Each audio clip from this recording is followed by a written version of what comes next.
Hi everyone, this is Chapter 7, Chemical Reactions and Quantities. And we're going to start with just some basic information about chemical reactions that you've probably seen before. Here's a connection to medicine. So one place that you see this is we look at chemical reactions in people's bodies and we can study them in that way.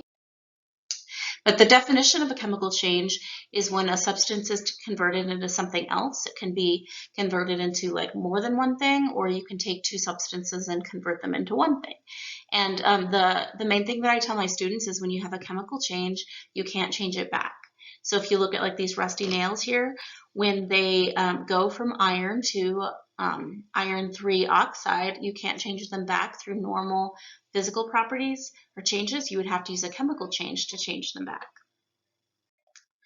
Okay, so here is a little bit more about a chemical change. Some of the things that you would look for are if they form bubbles, if there's a change in color, if they produce a solid, so you mix two liquids together and a solid is produced, and you'll see some of that in your labs, and then if heat is produced or absorbed.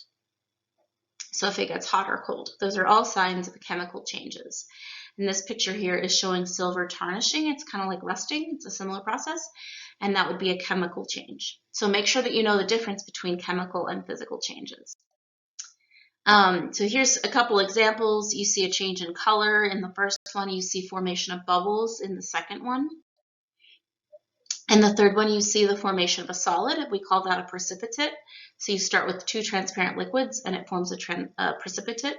And then number 4 is heat is produced or absorbed. So the way that we write a chemical reaction, on one side we have reactants, and then on the other side we have products, and we separate that with an arrow. So the way that we would read this is carbon, solid carbon, that's what the S is for, reacts with gaseous oxygen to produce, so that arrow we say to produce, gaseous carbon dioxide. So that's how we would read that equation. Here's how you write a chemical equation. Make sure that you have that arrow separating the reactants and products. Reactants go on the left side and then the products go on the right side. And this little delta here, this triangle, can be used to show heat. That means that you need heat to get it started. Like if I strike a match, I need some friction to get the reaction started. It's not going to start on its own. And we can use these plus signs also between multiple reactants. If there's only one, you just put the one reactant there. And then we also show states of matter in reactions. So an S is for solid, L is for liquid, G is for gas, AQ is for aqueous, and that means it's dissolved in water. So here's a summary of all of those different parts, and you can refer to that in your book too. Okay, so that's how you write an equation. We also have to balance equations. I'm sure you've heard of this since like 7th grade, hopefully. But the reason that we have to balance equations is because we have to make sure that we're not gaining or losing any atoms, that we're obeying that law of conservation of matter and energy, and that we're not creating or destroying any matter. So on each side of the reaction, we have to have the same number or amounts of reactant atoms and product atoms. Those have to be equal. So here is an example of balancing an equation. If we have this equation here, solid aluminum reacts with solid sulfur to produce aluminum sulfide, solid aluminum sulfide. This equation is currently not balanced because we have 2 aluminums and 2 sulfurs and only one of each over here on the reactant side. So there's a table showing how many you have in each, and we know that this is not balanced because we don't have the same numbers on each side. So to balance it, the only thing that you can add to balance an equation are the big coefficient numbers that go on the left side. So you cannot add any of these subscripts here because that tells us the formula for this ion or for this substance, and that has to stay the same because remember, if it's a compound, those numbers have to stay the same. So the only numbers that we can add are these big numbers on the left. These are called coefficients. So we can add what this means is 2 moles of aluminum and 2 moles of sulfur to produce aluminum sulfide. Now this equation is balanced. Also, make sure that they're the lowest possible ratio. So if you can divide all of these by 2 or 3, then go ahead and reduce them down. Except you're not going to divide these because these are part of the equation. All right, let's see if you can balance these. Usually students have experience with this. Oh, sorry, we're not balancing this. We are just looking to see how many there are on each side. But usually students have a pretty easy time with balancing, so I'm not going to spend a lot of time on it. But if you need extra help, let me know. So this one, we can see that there's 4 phosphorus, 4 on this side. And then here we have 12 bromine, and we also have 12, 3 times 4 bromine. And then over here we have 2 aluminum here. We have 2 iron, and then 3 oxygen, 3 oxygen. So all of that is balanced. So there's the first one, and there's the second one. So those are 2 balanced equations. Okay, now let's see if you can balance this one. Balance the chemical equation when solid FeO4 reacts with hydrogen gas to produce solid iron and water. So our reactants are Fe3O4 and hydrogen gas, and our products are iron and water. Try to write that down, see how far you get. It is a challenging skill to convert like a written sentence into a chemical equation, but try it out and we'll see how you do. So this is what you should have. You have your reactants over here and your products over here. And right now, these are not balanced. So we look at how many atoms of iron we have, how many atoms of oxygen, and how many atoms of hydrogen. They're not balanced, so we need to balance them. And this is how you would do that. So we would add a 3 here, and you can start wherever you want. You can start right in the middle, just pick one to start with, and then make sure that you, there's kind of a ripple effect to make sure that you multiply everything out that you need to. So here we could start with our iron. We have 3 of them. You could put a 3 here. That doesn't affect anything else, so that's good. And then we have 4 oxygens here. So if you put a 4 right here, you're going to get your 4 oxygens, right? But then that would give you 8 hydrogens. And so over here, if you put a 4 in front of there, now you have 8 hydrogens. Notice that we did not change these subscripts. We only changed the coefficients on the sides. Okay, so there is your balanced equation. If we have polyatomic ions, which we learned about in the last chapter, these are a little bit more challenging. So here is an example of a polyatomic ion right here, this sodium phosphate, if we're reacting that.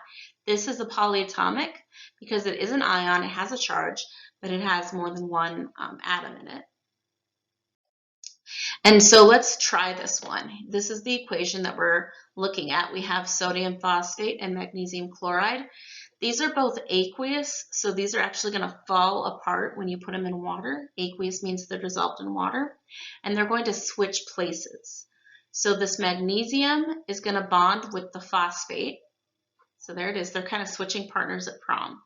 And then the sodium is going to bond with the chlorine. So there it is right there. Here's your overall equation. It is not balanced. Let's look at why. We have 3 and 1 of sodium. We have 1 and 2 of phosphate. You can keep this guy together because it stayed the same. So since it didn't break apart, it's still PO4. You could keep that the same and just consider it all together. And then you have magnesium and chlorine. So these are not balanced.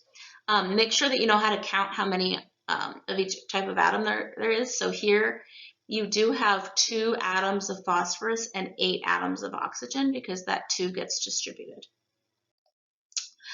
Okay, so this is how we could balance it. If we start with the magnesium, let's just start there. The magnesium has 3. Over here we only had 1, so let's put a 3 here. If we put a 3 there, we've got 3 magnesium, but now we've got 6 chlorine, right? 3 times 2. So then let's put a 6 over here. So then we have 6 chlorine, but now we also have 6 sodium. So then we can put a 2 over here, right? So now we have 6 sodium and we have 2 phosphates, which we're supposed to have 2 phosphates. So now everything is balanced. So we have 2, 3, 1. You don't have to put anything there, but that's a 1 and a 6. And that's your balanced equation. And then we check everything to make sure it's good. So that's your polyatomic. It's a little bit more complicated when we deal with those. All right, so on these 3, see if you can choose which one is the correct balancing, and you can pause the video and try to figure it out. All right, so hopefully you got these answers, B, A, B, and those are the numbers that go in front of them. Okay, section 2 is types of chemical reactions. This is a really fun topic. We will look at all the different kinds. Everyone's favorite is combustion. That's what's showing here when you're burning oxygen. But there's a lot of other kinds of chemical reactions, and it's good to know like what they are, what goes in, what comes out, and how to tell the difference. These are the 5 different types of reactions. You might see different textbooks classify them differently, like we'll do redox in a second. So there's different ways to classify them, but these are the main 5. The one, or the 2 that you're probably most familiar with are combustion, which is burning. Decomposition is basically rotting, but it's a lot of other things too. Okay, so combination reaction is the first one, and that's when you take 2 or more things and make them 1. So you're taking 2 simple things, combining them to make 1. This is a really simple example of that. This one's also balanced for you, and here are some other examples. 2 reactants, I'm sorry, I'm so tired. 2 reactants make 1 product. And here are some examples of that. So magnesium metal, when it reacts with oxygen, it's going to form magnesium oxide. So that is a combination reaction. They're sometimes also called addition reactions. Decomposition reaction is the opposite of that, and that's when you have 1 reactant and it breaks down into 2. So it breaks apart. So here are a couple examples that are balanced for you, and you just start with 1 thing and they kind of decompose into 2 things. And so here is mercury to oxide, and it decomposes into mercury and oxygen. Single replacement is the next one. This is where, like, imagine if a single guy goes to prom and then a couple goes to prom, and then he takes this guy's date. So here you have A and C are now together and B is alone. That's what a single replacement is. 1 single element replaces the other. But here's the rule. Whatever's doing the replacing, like let's say this one right here, this would have to be a positive ion, like a metal. The one that's doing the replacing has to be the same. It has to be a positive ion like a metal. The charge doesn't have to be the same, but it has to be positive. So you can see these examples here. The iron is coming in and it's going to replace the copper. Both of those are metals. Both of those are positively charged. On this one, the zinc is going to replace the hydrogen, and then he's alone, he's diatomic, so it's H2, but these are both positive. The zinc and the H are both positive, so it checks out. So here is an example. You have zinc and hydrochloric acid. If you put them together, the H's of the hydrochloric acid are going to fall off and become diatomic, and then the zinc and the chlorine are going to bond with each other. Okay, next one is double replacement. This is where you have 2 couples going to prom, they switch partners. So it's kind of like a single replacement, but both of them switch partners. So you have A goes with D and C goes with B. Remember, you always have to put the metal first, the positive one first, and those are the ones doing the switching. So like this is positive and this is positive, and so they're just going to switch partners, right? Then this one's negative and that one's negative, so they're going to switch partners. You can see we have a few different equations here. Another rule with double replacement reactions, for it to actually be a reaction that happened, you cannot have all of these be aqueous. So at the end, you can't have every single one of these be aqueous. If it is, then nothing happened. No reaction happened.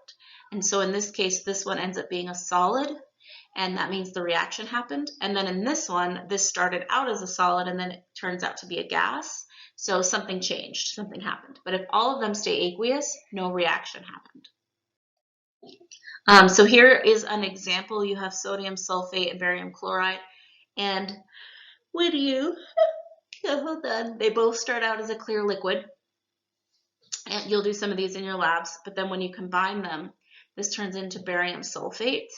And that's just this white solid. And then the rest is salt water. So this is called a precipitate.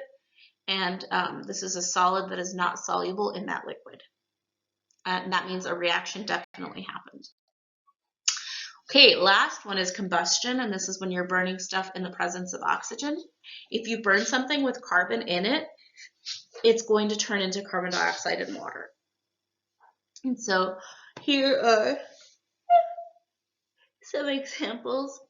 If you're burning methane, which is CH4, in oxygen, it's going to produce CO2 and water and energy. That's why it gives off heat. And then if you're burning propane, which is C3H8, in oxygen, it's going to turn into CO2, water, and energy to different amounts. So that's what a combustion reaction is. Here is a summary of all of the reactions with examples. All right, so if you can identify these, so pause the video and write down what you think they are. And here are the answers. Here you are. Okay, let's see if you can do these. Classify them as one of the 5. Pause the video. And here they are. A, B, C, and D, E. Very good. Okay, let's go on to 7.3. 7.3 is a specific kind of reaction that is called oxidation reduction or redox. And these are really unique reactions. They happen everywhere. They're really important in living things and in the universe. And so it's good that we're dedicating a whole section to that. One example of a redox reaction is rust. And redox is really about when electrons are transferred. So if electrons are being moved from one substance to another, it's a redox reaction. Other examples of redox reactions are like photosynthesis and cell respiration, which living things do. Okay, so here is a big picture of redox. It provides us with food and energy, electrical energy, and batteries. So this is how batteries work. Batteries move electrons, so that's definitely redox. And rust. So they're everywhere. No living thing does not do redox. Every living thing on Earth does redox, moves electrons. So here's the basis of a redox reaction. We start with 2 things, and electrons are moving from one to another. That's the very basic part. So you can see this one has an extra electron, and it's going to move to the other one. So we have our reactants and our products. We have special words for each of these too. When something, we call it a species, but when one of these compounds or substances loses an electron, so if A goes from having that electron to losing it, so we're looking at this part, that is called oxidation. Oxidation is loss of an electron. So we would say that A was oxidized. And then B is gaining the electron, so it's being given to it. Reduction is gain of electron, so we would say that B was reduced. So this one is oxidized, this one is reduced, and here's how we remember it. This little mnemonic or whatever is oil rig. You might hear other ones like Leo Gur, but this is a really common one that we use in chemistry. And what that stands for is oxidation is loss of electrons and reduction is gain of electrons. So if you remember oil rig, you can remember which one is which one is oxidized, which one is reduced. You have to have both. You have to have oxidation and reduction because the electron has to go somewhere. Okay, so here's an example of one. The Statue of Liberty is undergoing redox right now at this moment. The copper metal is being transformed to copper oxide, copper 2 oxide, right? Or copper 4 oxide. Copper 4 oxide. No, it's copper 2, sorry. So we start out with just plain copper. Just copper alone, or any metal alone, any substance alone that's not with anything else, has an oxidation number of 0. So that's an important rule to remember. And then this copper is going to let off 4 electrons here. And so that means that the copper is being oxidized. And then the oxygen involved is gaining 4 electrons because the electrons have to go somewhere. And so that means the oxygen is being reduced. So here is your overall equation. Copper reacts with oxygen to produce copper 2 oxide. But if we break it apart, we can see which parts are oxidized, which parts are reduced, and how many electrons are transferred. And what was I going to say? This really helps us to understand how the electrons are moving and how the reaction is actually happening. Okay, so another example is with zinc and copper. This is how a lot of batteries work. So this is a good model for batteries. We have these different solutions, and this one is a solution of copper sulfate, and then you have a zinc strip. And then you also have, so in this top part, we're just showing putting the zinc strip in, and the zinc is actually leaving, going into the solution, and then the copper is coming out of the solution and coating on this strip. So the zinc and copper are actually switching. Here's what it looks like zoomed in, right? So here's your copper strip. Here is your zinc strip. Here are the copper ions that are swimming around in the solution. They rush in and they're like, hey, we're going to kick out that zinc and we're going to bond with the copper. So do you see how the zinc left and the copper was added? While that's happening, the zinc starts out with a 0 charge because it's just the zinc, and then it's going to lose 2 electrons to become 2+. Oxidation is lost, so that means that the zinc is oxidized to become 2+. And then the copper is going to gain those 2 electrons. Here you can see the 2 electrons being added. So instead of the copper being 2+, now the copper is 0. And so this is an example of redox, just a really simple reaction here showing that transfer of electrons and what it looks like in real life.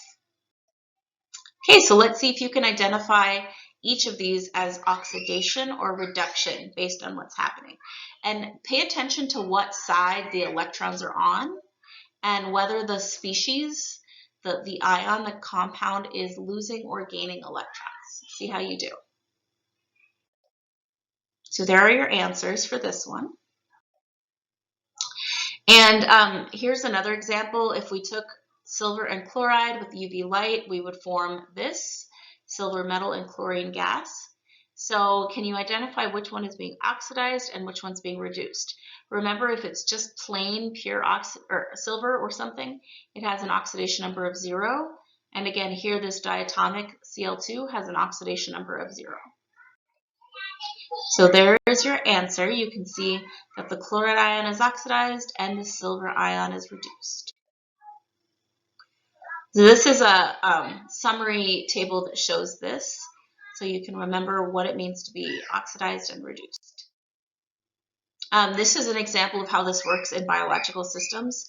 So you have these electrons here that are transferring over to this coenzyme FAD, and then you're going to have reduction happening here. So you have oxidation going from there to there and reduction from there to there.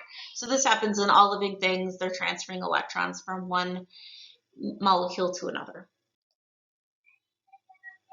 And here are some more examples of redox in your body. So going from methyl alcohol to formaldehyde is redox. And then as we're breaking this down further, we go from formaldehyde to formic acid, and then formic acid to CO2 and water. And so each step involves redox reactions. Here's some more characteristics of redox reactions. It has to involve a loss. It might involve oxygen. And you might also see a loss in hydrogen atoms. So we see that in oxidation. In reduction, we're always going to gain electrons, and again, there may be a loss of oxygen and a gain of hydrogen.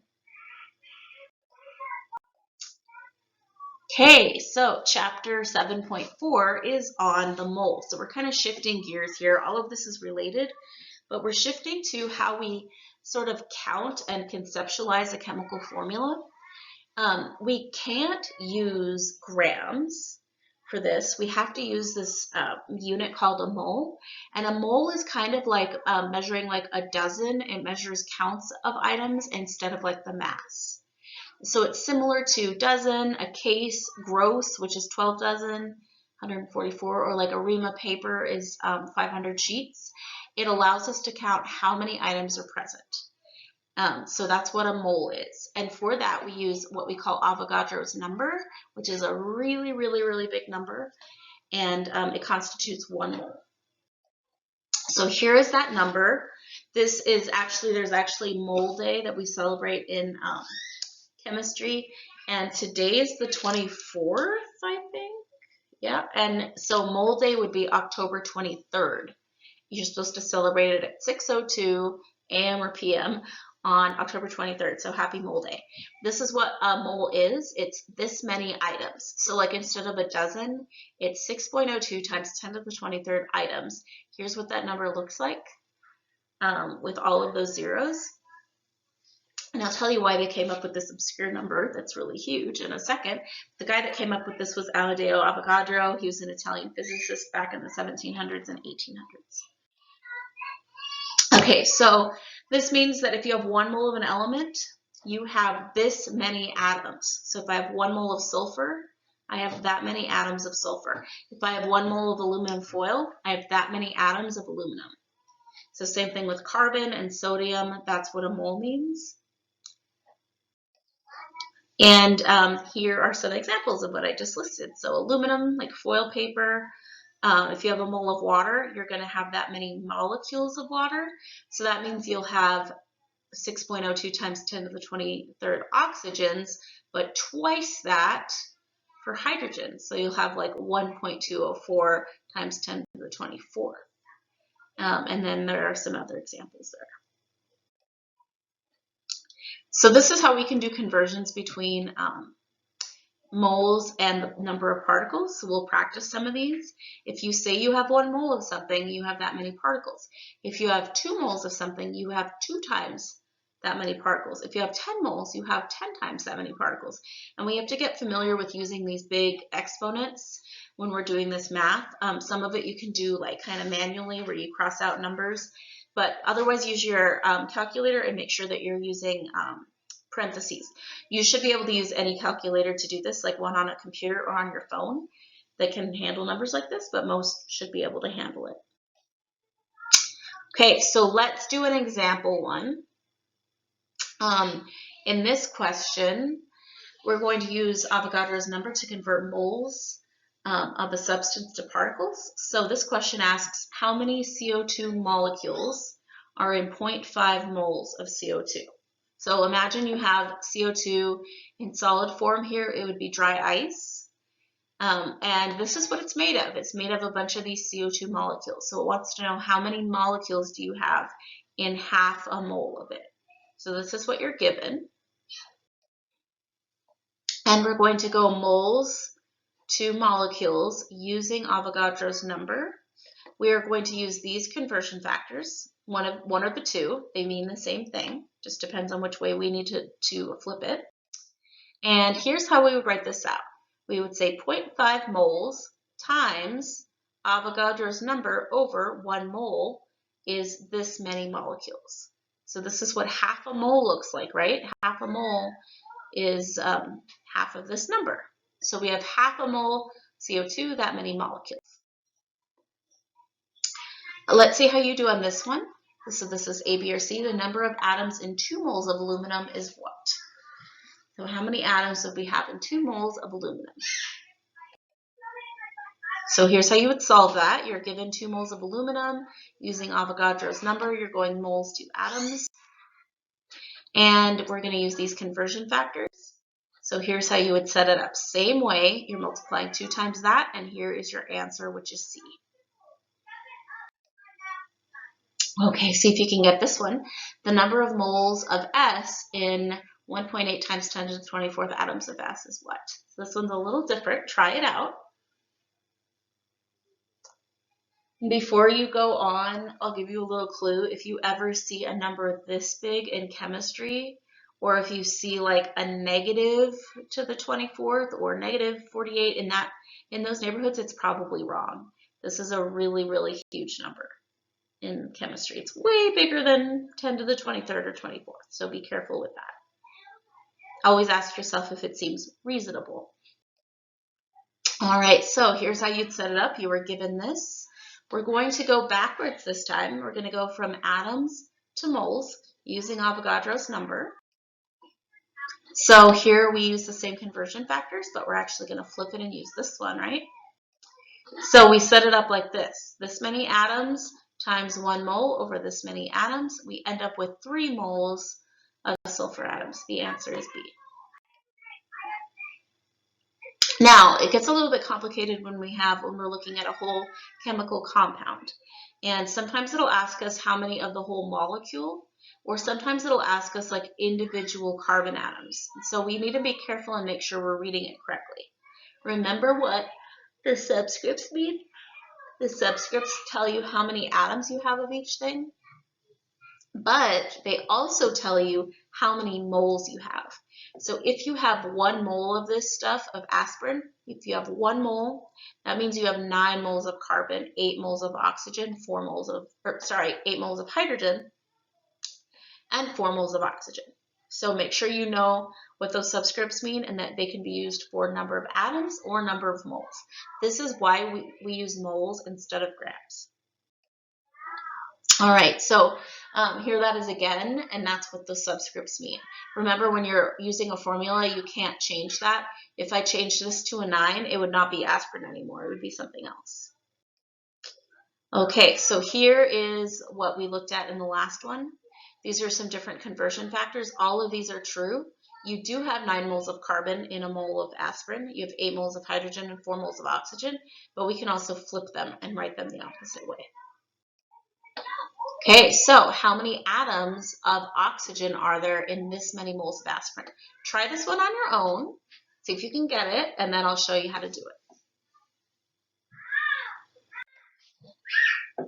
All right, so we're given this information here, and we're going to use moles of aspirin, use subscripts, and then use Avogadro's number.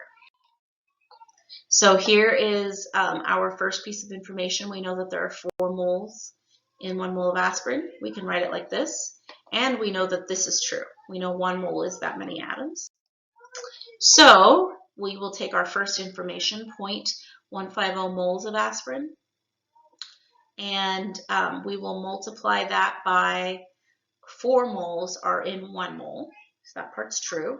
And then we'll multiply that by 6.02 times 10 to the 23rd atoms over moles so that those cancel. So make sure you're canceling as you go, and you end up with this many atoms. So you have that many atoms of oxygen in a mole of, or in 0.15 moles of aspirin. Okay, now in this section, 7.5, we're looking at molar mass. So I told you that we use moles instead of grams so that we can count atoms, but we can also take moles and convert them to grams, which is really nice because if you're like using a scale in your lab kit, you can't really count moles, but you can weigh something. So we can take information from the periodic table and see how much 1 mole of something is supposed to weigh. Every substance has a different molar mass. So like 1 mole of hydrogen is going to be very different mass than 1 mole of sodium. So I'll show you how to do that. The molar mass is found on the periodic table. Remember how we had the atomic number, and then we had the atomic mass? This number here is also the molar mass. So this is actually how much 1 mole of the substance weighs. So 1 mole of carbon weighs 12.01 grams. 1 mole of lithium weighs 6.41 grams. So that's what these values are showing us. That's where you're going to find molar mass. So make sure you have your periodic table and you can find that.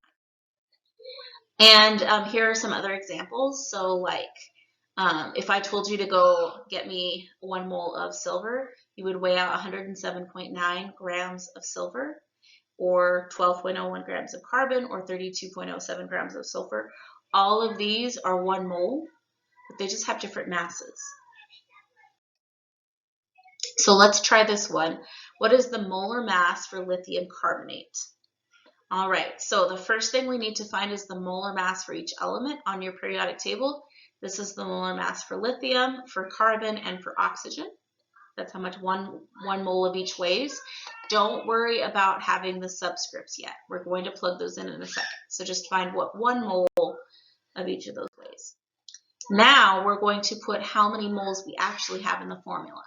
So in this substance, I have 2 moles of lithium because there's 2 of them, right? And then I just multiply that out. I have 1 mole of carbon, multiply that out, and I have 3 moles of oxygen, multiply that out. Then I'm going to add all of those values together. This is how much 1 mole of lithium carbonate weighs. So if I told you to go get me a mole of it, you would weigh out 73.89 grams. These are some examples of different mole quantities. All of these are 1 mole. All of these have 6.02 times 10 to the 23rd, but they have different masses because they're made of different things. So like this one is table sugar, potassium dichromate, sodium chloride, iron, and sulfur, and they're all going to weigh different things. Okay, see if you can calculate the molar mass of this, C2H6O. Pause the video and try it out. And here's how you would solve it. So you'd find your molar mass for each, and then you would multiply them out and add them together. So your answer should be 46.08 grams. All right, now we can do calculations using molar mass also. So we have this scale of molar mass. We can actually use it to convert moles to grams, grams to moles. We can even go back to particles. We can do all kinds of conversions with this tool of molar mass. So when we do this, we're going to use molar mass conversion factors. So these are mass ratios like the ones shown here. And we can use these to convert between moles and grams and back again. So here's an example for methane. Methane is CH4. This is the molar mass of methane. And you can set it up this way, 16.05 over 1 mole or 1 mole over 16.05. All of these are the same. These all equal 1. They're the same thing. So if I told you that you had a box of salt that contained 737 grams, how many moles are in this box? Let's see how you would solve that. So we start with the grams of sodium chloride, and then we need the molar mass, and then we'll be able to convert that to moles of sodium chloride. Okay, so first thing we need to find is the molar mass of salt. In salt, this is what sodium, the molar mass of sodium is. So 1 times 22.99 because I have 1 of them. And then this is chlorine. When we add those together, this is our molar mass of sodium. These are our conversion factors. We can use either one of these. All right, so we are given this much sodium, and we're going to use this one. We're going to say 1 mole over grams to cancel grams of sodium. And when we divide this, we get 12.6 moles of salt, sodium chloride. Can you try this one with water? If you had 59.8 grams of water, how many moles of water do you have? Pause the video and try to solve that yourself. So you're going to start with your grams, and then you're going to need molar mass, and that'll convert it to moles of water. Here is how you find molar mass of water. You have 2 moles of hydrogen. Here's your 2 moles. So that's that number. And then you have 1 mole of oxygen here, and you'll add those together. Here are your conversion factors. And then you would take your mass, and then you would multiply it by 1 mole over 18.02 grams. You have 3.32 moles of water. And I think, well, 1 mole of water is 18 grams, and that's about 2 swallows of water. So every time you drink 1 swallow of water, you're drinking about half a mole roughly. So we can use these to do all these different conversions. You can go from grams to moles to moles and back to grams. You can go grams to moles to atoms to molecules to moles. You can do any of these where you see arrows, but notice where you don't see an arrow. I don't see an arrow between grams. So we cannot go grams to grams because the mass is all different depending on what substance you're looking at. So you do have to change it to moles and do your conversions and then come back to grams. All right, so section 7.7 is mole relationships and chemical reactions. So now we're going to put some of these together and actually learn how you use this to predict a product. So this one has the example of iron reacting with sulfur to make this cool rock, iron 3 sulfide. And we have to use these balanced equations, which indicate moles, in order to figure out how much of each substance you're going to have.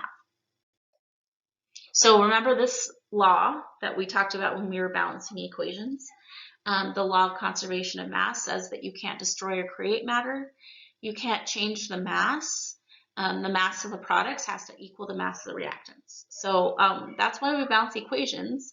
When you do a reaction, the mass of the product and the mass of the reactants has to be the same, or you did something wrong and blew up the universe. So here's an example here. We're starting out with this much silver and this much sulfur, and then when we combine them, we're going to get like the added amount, like add these two together and you can see that it adds up to that. Sometimes it looks like it's not, like you might lose some mass, and that's because you might be losing a gas coming off of it, so it gets lighter. So in those reactions, you should keep like a lid on it and make sure you don't lose any mass. Then you can really see that you're maintaining that mass. Okay, so here's some information that we can get from a balanced equation. If this was our equation that we just saw, that means that for every 2 silver atoms, you need 1 sulfur atom to make the product. You could also expand that out, saying you would need 200 and 100 to make this.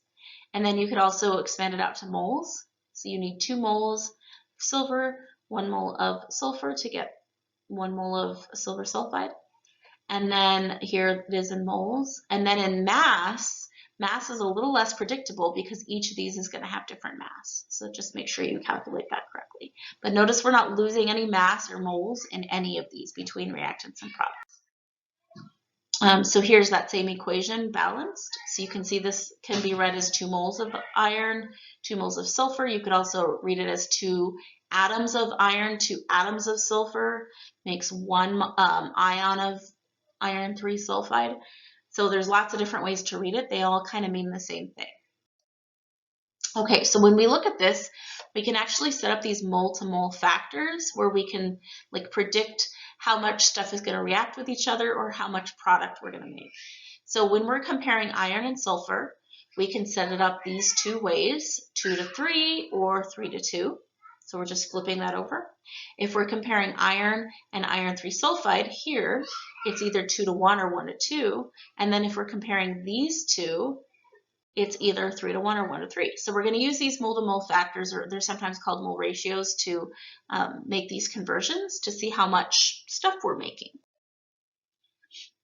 Okay, now if we were using this equation here, which mole to mole factor would you use for H2 and N2?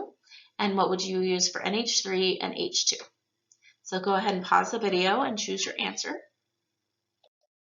And there's your answer, B for both.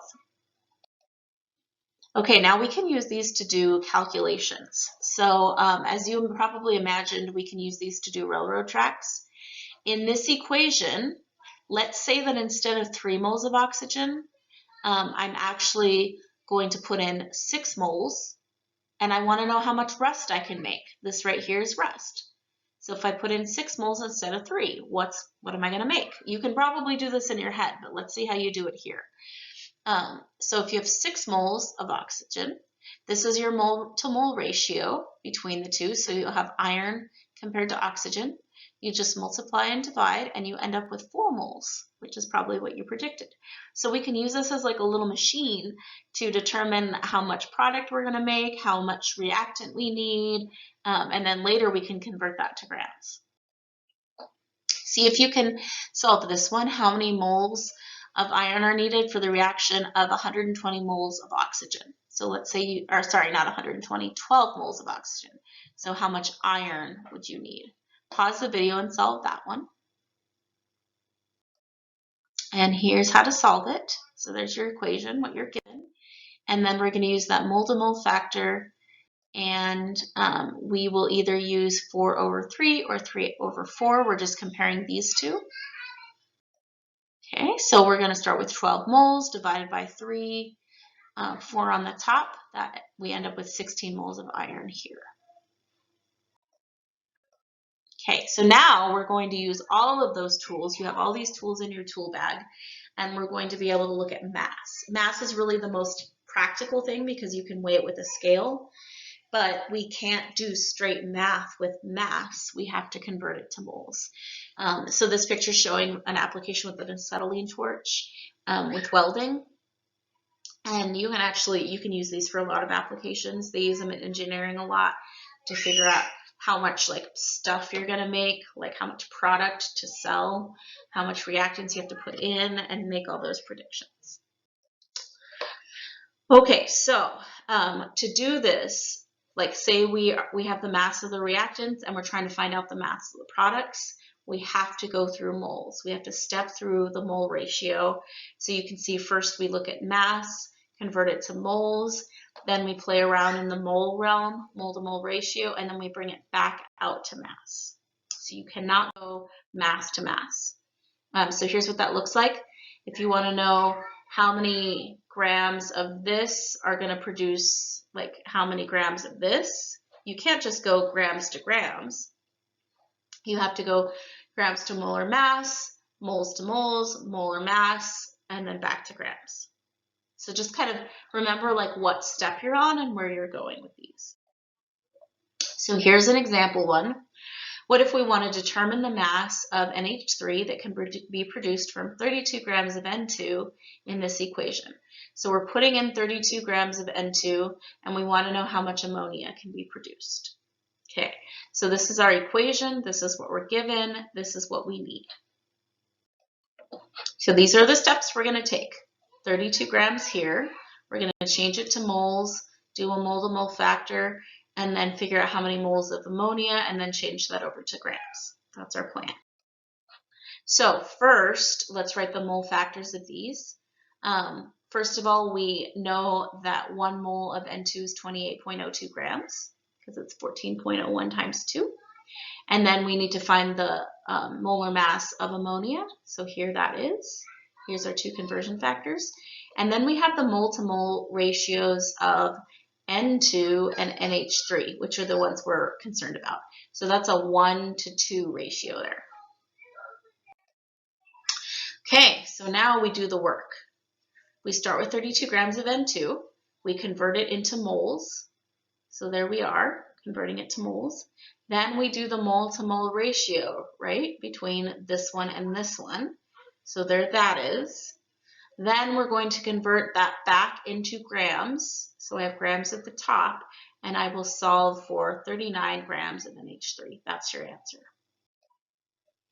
Try this one. How many grams of O2, right here, are needed to produce 45.8 grams of iron 3 oxide? So see if you can solve that one with the same steps that we just used. Okay, here's what it looks like. That's your given information with your balanced equation. And then we go from grams to moles to moles to grams. Let's see what that looks like. Here are all your ratios that you need. This is the molar mass of iron 3 oxide, your molar mass, this is your mole ratio between oxygen and iron 3 oxide, and then this is your molar mass of oxygen. So you have those 3 numbers. We're going to put those to work. So here you have 45.8 grams, which is what you're given. Convert that to moles of iron 3 oxide. Then do your mole ratio between this, and then convert that to grams, and here's your final answer, 13.8 grams of oxygen. Okay, what about this one? If you have hydrogen and oxygen reacting, you're going to produce 13.1 grams of water. How much oxygen do you need? So try to solve this one on your own. This is what you're given. And then we take the same steps that we have been. We have our ratios here, our molar mass for water and oxygen, and then our mole to mole ratio. And then here is solving it. So we're using the same steps as before, and we have 11.6 grams. Okay. This next part is on limiting reactants and percent yield. So the thing with these reactions that we've been looking at is they're never perfect. You're always going to have more of one reactant than the other. So one of them is going to be limiting. You can think of this as like making a cheeseburger or something like that. So let's look at this first one. If you have 1 loaf of bread and 1 tablespoon of butter, you can only make 1 sandwich. And here the limiting reactant is butter, peanut butter, because you only have 1 tablespoon. So you don't have enough to make more sandwiches. The excess reactant is the bread, because you could make more sandwiches. You have plenty of bread, you just don't have enough peanut butter.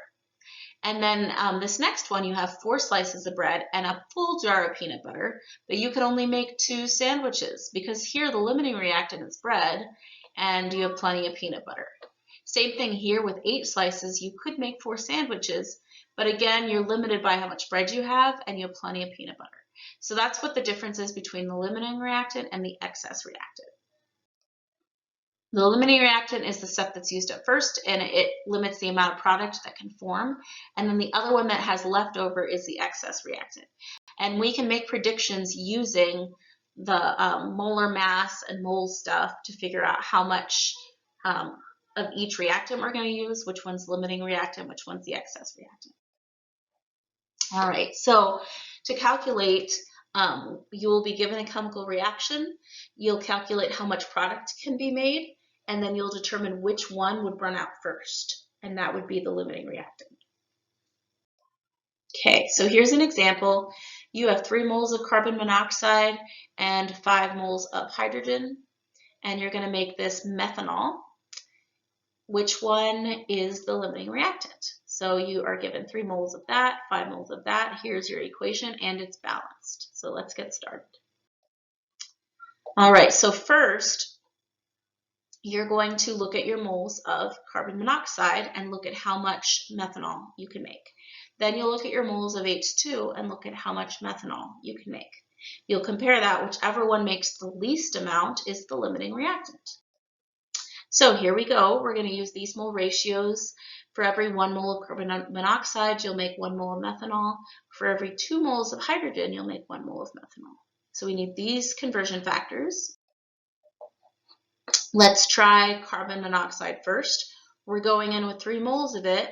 That means we're going to get 3 moles of methanol. We're going in with 5 moles of H2 using that factor. We're only going to make 2.5 moles of methanol. So that means that this one, the H2 here, is our limiting reactant because it makes less product. So that's one piece. The H2 is our limiting reactant here. And then we could figure out how much of the product we can make. So these quantities are sometimes given in grams. They can be given in moles too. But if they're given in grams, you have to convert them to moles. You can't do anything with them unless they're in moles. Then you do that mole to mole factor, and then you bring them back out to grams. And remember, the limiting reactant is whichever reactant you have the least of. Okay, so here's an example of one. How many grams of carbon monoxide are formed? Here, from 70 grams of SiO2 and 50 grams of carbon. So let's see if we can tackle this one. Okay, first we have our given and we have our equation. We are in grams, that's a problem. We need to get this into moles. So we are going to take the grams of each of these, turn them into moles of each of them, use the mole to mole factor, figure out how much carbon monoxide is made from both amounts, and then convert it to carbon monoxide in grams. All right, so this is our molar mass for SiO2, molar mass for carbon, molar mass for carbon monoxide. So we bookmark all of those. And then we also need these two mole-to-mole factors. So from our equation, it's a 2-to-1 ratio between these two and a 2-to-3 ratio between these two. So we're going to need all of these conversion factors to do our problem. Okay, first we'll start with the SiO2. How many grams and moles is this much SiO2 going to make? So we convert it to moles, do our mole ratio, and then convert that back out to grams. So we're making 65.3 grams from the 70 grams. And then we do the same thing for carbon, but we're making 77.7 grams.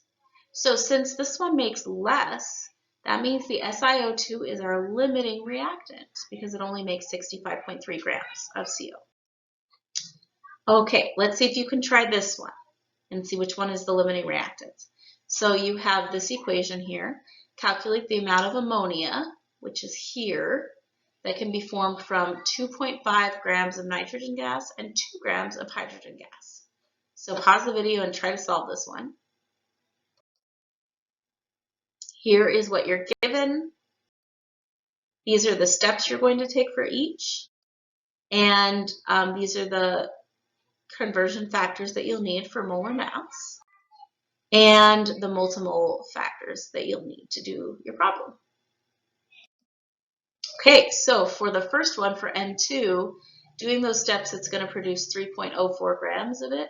And then starting with 2 grams of hydrogen, it's going to produce 33.7 grams.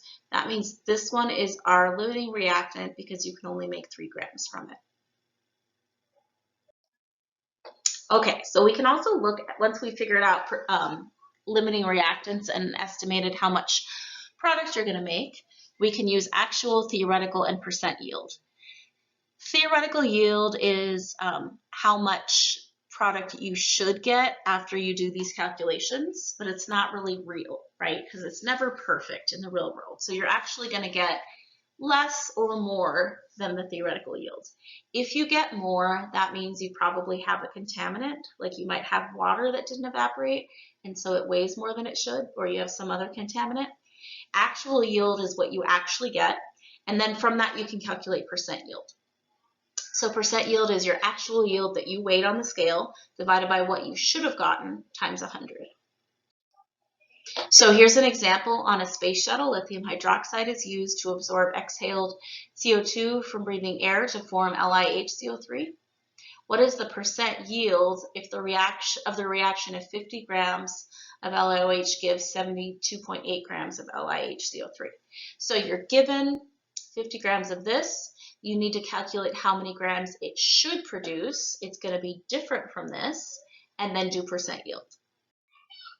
So here is your equation and the information you're given. We're going to start with the reactant, so we're going to ignore this for a little while. Just start with the 50.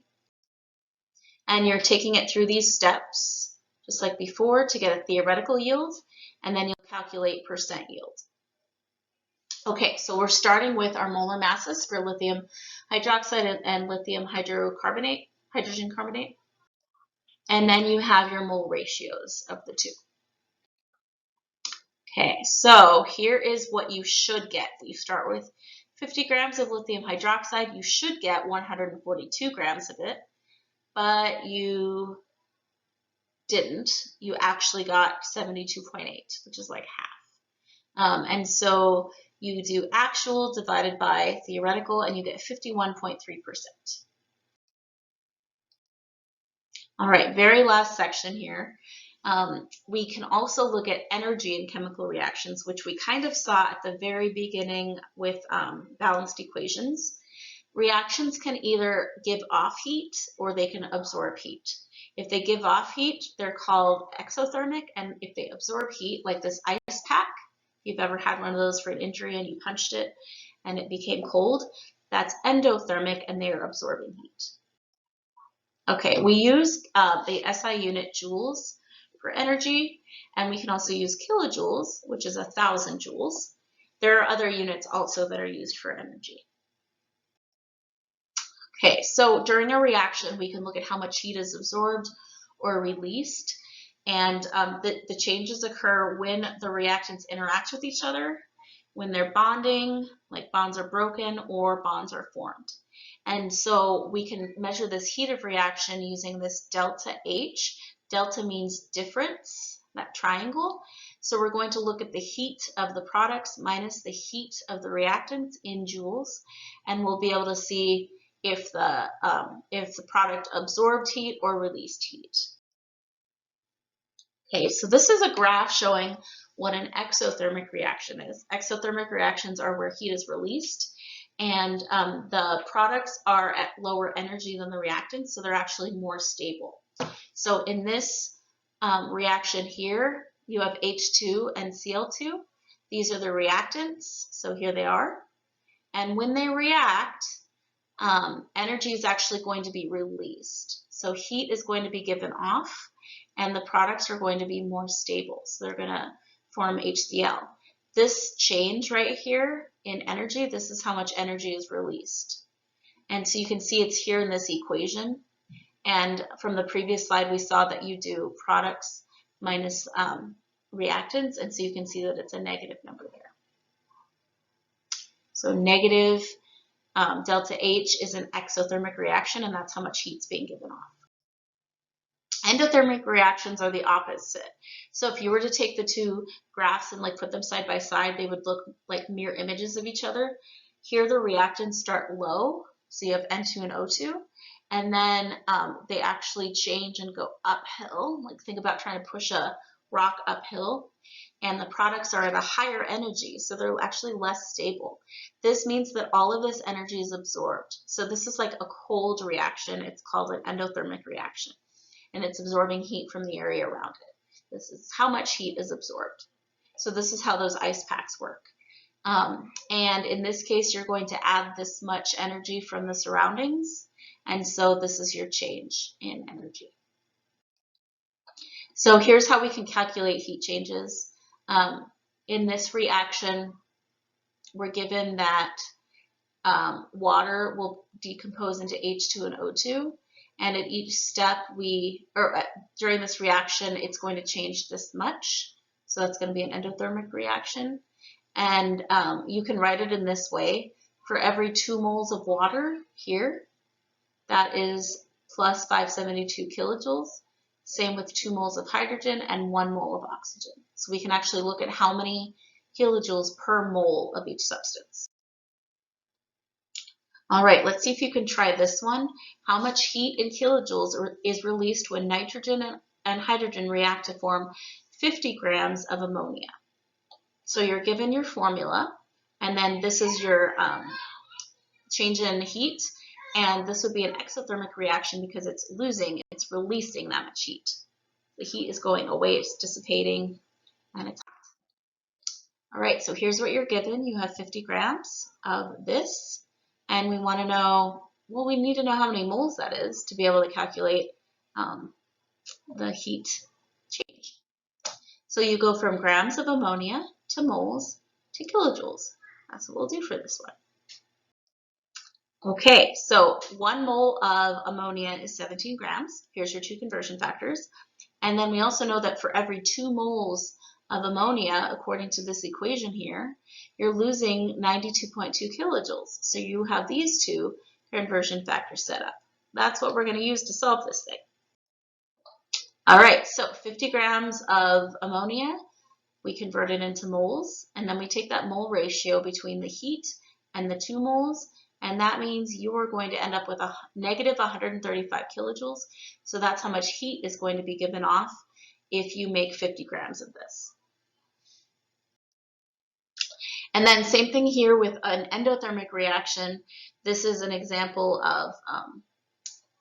of those little squeeze things. You break the little thing in there, the ammonium nitrate reacts with water here, and it's going to absorb heat. So that's why you put it on your hand, and it's an ice pack basically, and it's absorbing the heat from the wound. And hot packs work in the opposite way. So calcium chloride can be contained with water, and this can make a quick hot pack. It's exothermic. So here's the energy that's being released into the environment. All right, here's a summary of everything we learned. Hopefully that was helpful. If you have any questions at all, please reach out and let me know. See you next time.